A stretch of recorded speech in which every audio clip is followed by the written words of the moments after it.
আসসালামু আলাইকুম এভরিওয়ান, সবাই কেমন আছেন? আশা করি ভালো আছেন। বন্যার রান্নাঘরে আপনাদের সবজির একটি রেসিপি নিয়ে এসেছি।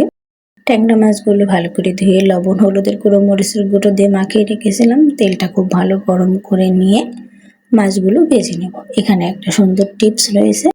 মাছগুলো দেওয়ার কিছুক্ষণ পরে এই ফ্রাই প্যানটা একটু ঝাঁকিয়ে নেবেন। এতে মাছটা ফ্রাই প্যান থেকে সরে আসবে, উল্টানোর সময় ভেঙে যাবে না। আপনারা একবার ট্রাই করে দেখতে পারেন। নতুন বন্ধু যারা আমার ভিডিওটি দেখছেন, আমার চ্যানেলটি সাবস্ক্রাইব করে পাশে থাকবেন এবং বেল বাটনটি অন করে রাখবেন।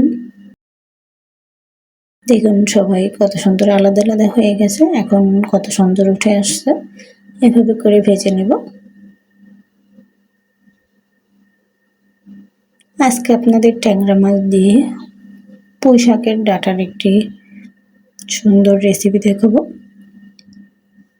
আর পুঁইয়ের এই ডাঁটাটা চিকনটা খেতে খুবই ভালো লাগে। আপনারা আপনাদের পছন্দ অনুযায়ী কেটে নিতে পারেন। মাছগুলো ভাজা হয়ে গেছে, আমি উঠিয়ে নিচ্ছি।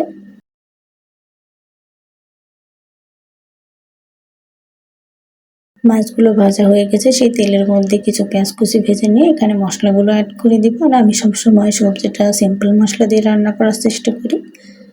এখানে পেঁয়াজ বাটা, জিরা বাটা 1 টেবিল চামচ পরিমাণ হবে।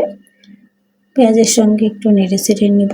এখানে সামান্য একটু পানি অ্যাড করে দিয়ে বাকি মশলাগুলো অ্যাড করব। এখানে 1 চা চামচ পরিমাণ লবণ, 1/2 চা চামচ পরিমাণ হলুদের গুঁড়ো, 1 চা চামচ পরিমাণ লাল মরিচের গুঁড়ো। মশলাটার সঙ্গে কষিয়ে নেব। মশলাটা অবশ্যই ভালো করে কষিয়ে নেওয়ার চেষ্টা করবেন। এখানে কেটে ধুয়ে রাখা পুঁই শাকের ডাঁটা এবং আলু অ্যাড করে দিচ্ছি। আর আমি ডাঁটাটা একটু ছোট ছোট করে কেটে নিয়েছি, আলুটাও একটু লম্বা করে কেটে নিয়েছি। সবসময় সবজির সঙ্গে মিল রেখে কাটার চেষ্টা করবেন, এতে দেখতে খুবই ভালো লাগবে। মশলাটার সঙ্গে কষিয়ে নিব। আর এই ডাঁটা থেকে অনেকটা পানি বের হবে। আর এই চিকন ডাঁটাটা খেতে কিন্তু অনেক টেস্ট হয়।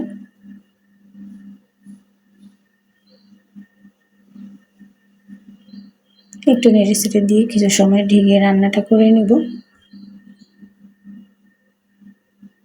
এখানে আমি কয়টা কাঁচামরিচ অ্যাড করবো, এই জন্য শুকনো মরিচ একটু কম করে অ্যাড করেছি। 4-5টা, যে যেমন ঝাল খেতে পছন্দ করেন সেই অনুযায়ী এখানে ঝালটা অ্যাড করবেন।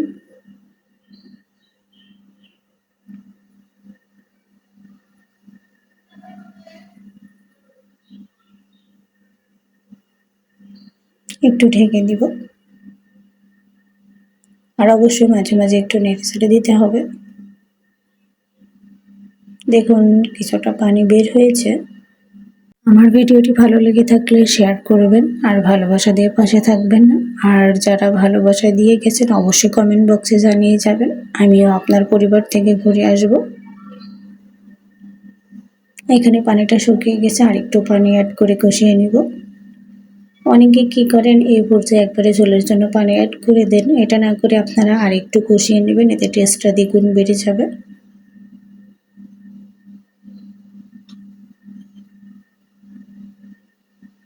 আর ডাঁটাটা যেহেতু চিকন আছে, সিদ্ধ হতে সময় লাগবে না।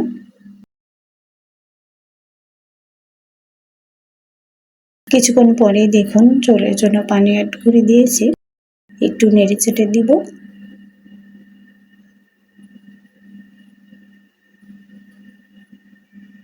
এখানে যে মাছগুলো ভেজে রেখেছিলাম সেই মাছগুলো অ্যাড করে দিচ্ছে।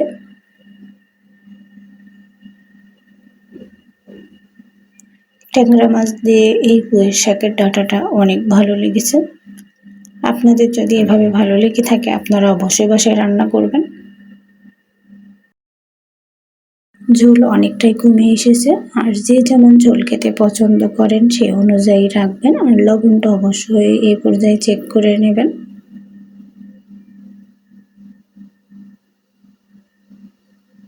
চুলাটা অফ করার পরে ঝোলটা আর একটু কমে আসবে। দেখুন আমি চুলা অফ করে দিয়েছি। Final look. এখন পরিবেশন করে নিব।